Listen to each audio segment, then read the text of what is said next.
नमस्कार। पंचतंत्र की कहानियाँ सुनने के लिए आपका बहुत बहुत धन्यवाद। पंचतंत्र के तीसरे भाग काकोलुक्यम से कौवे एवं उल्लुओं की 14 कथा कहानियाँ हैं। इस तंत्र की पहली कहानी कौवे और उल्लू के बैर की ये है।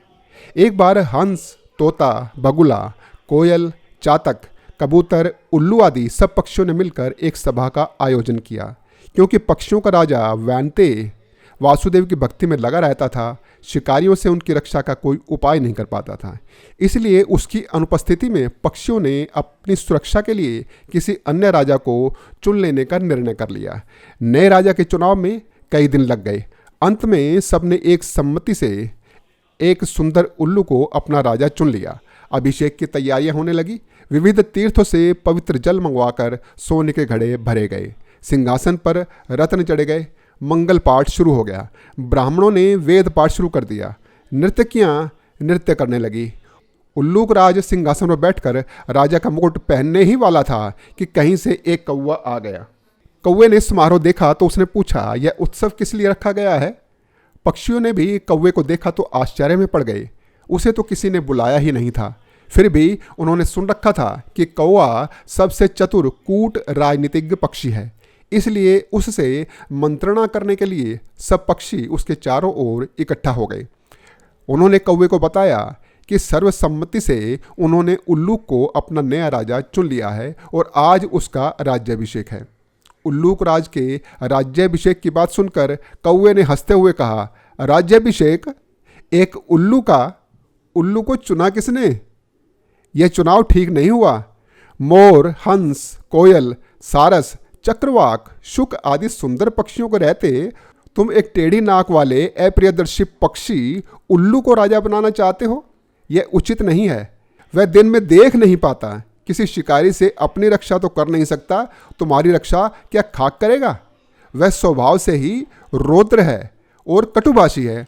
फिर अभी तो वैनते राजा बैठा है। एक राजा के रहते दूसरे को राज सिंहासन देना विनाशक हो सकता है। पृथ्वी पर एक ही सूर्य होता है, वही अपनी आभा से सारे संसार को प्रकाशित कर देता है। एक से अधिक सूर्य होने पर तो प्रलय हो जाएगी। प्रलय से संसार में विपत्ति ही आती है, कल्याण नहीं होता। राजा एक ही होता है, उसके नाम कीर्तन से ही काम बन जाते हैं। यदि तुम उल्लू जैसे नीच, आलसी, कायर, व्यसनी और पीठ पीछे कटुभाषी पक्षी को राजा बनाओगे तो नष्ट हो जाओगे। कौवे की बात सुनकर सब पक्षियों को अपनी गलती का एहसास होने लगा। उन्हें कौवे की बात जच रही थी तो उल्लू को राज मुकुट पहनाए बिना वो सब चुपचाप वहाँ से खिसक गए। केवल अभिषेक की प्रतीक्षा करता हुआ उल्लू, उसके मित्र क्रिकालिका और वह कौवा वहीं रुक गया। उल्लू ने पूछा, मेरा अभिषेक क्यों नहीं हो रहा? क्रिकालिका ने कहा, मित्र, इस कौवे ने आकर रंग में भंग कर दिया है। सभी पक्षी उड़कर चले गए हैं, केवल यह कौवा ही जले पर नमक लगाने यहाँ बैठा हुआ है। तब उल्लू ने कौवे से कहा, दुष्ट कौवे, मैंने तेरा क्या बिगाड़ा था जो तूने मेरे कार्य में विघ्न डाल दिया? आज से मेरा तेरा वंश परंपरागत वैर रहेगा। यह कहकर उल्लू भी वहाँ से दुखी होकर चला गया। कौवा चिंतित होकर वहीं बैठा रहा। वह सोचने लगा, मैंने अकारण ही उल्लू से वैर मोल ले लिया है। दूसरे के मामलों में हस्तक्षेप करना और कटु सत्य कहना भी दुखप्रद होता है। यह सोचता सोचता वह कौवा भी वहाँ से चला गया।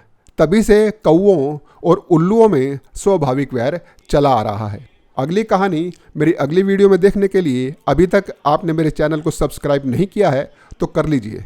ये वीडियो आपको कैसी लगी मुझे अवश्य बताइएगा। नमस्कार।